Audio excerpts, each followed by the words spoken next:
Critique: how is the Tinubu government preparing for the eventuality of mass protest?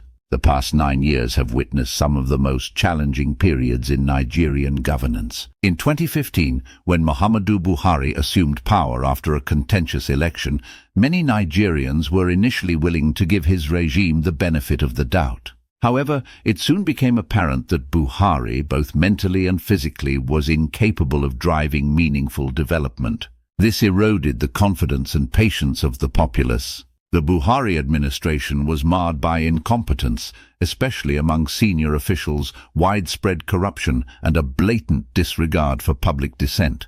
Corruption flourished openly, with public servants evading prosecution and often receiving promotions. Public protests were met with brutal force, most notably during the 2021 End SARS protests, where about 100 young Nigerians were massacred by a heavily armed special police unit. Bola Tinubu, a key figure in the ruling party at the time, was complicit in the excessive use of force against the protesters. The situation worsened when the perceived victory of the people in the 2023 election was callously snatched away. This was facilitated by a corrupt electoral system and a compromised judiciary, forcing Nigerians to accept this outcome for the sake of peace. Since the Tinubu government took office in 2023, Nigeria's situation has deteriorated even further.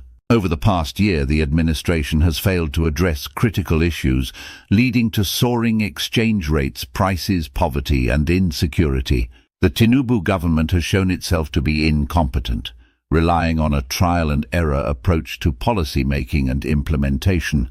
Additionally, it has skillfully manipulated facts and exploited divisive factors to maintain its hold on power. In recent weeks, news of planned mass protests has dominated the media. Rather than addressing the root causes of public discontent, Tinubu's administration has resorted to manipulation. Social media platforms report that the planned protests, inspired by events in Kenya, are expected to be even larger and will occur nationwide. In response, the government has attempted to dissuade protests by financially incentivizing Muslim religious leaders to preach against them on religious grounds, stoking ethnic tensions by portraying the protests as an Igbo uprising against a Yoruba-led government, organizing anti-protest demonstrations in Abuja, and issuing various threats. Critics argue that these countermeasures are unsurprising given the administration's track record.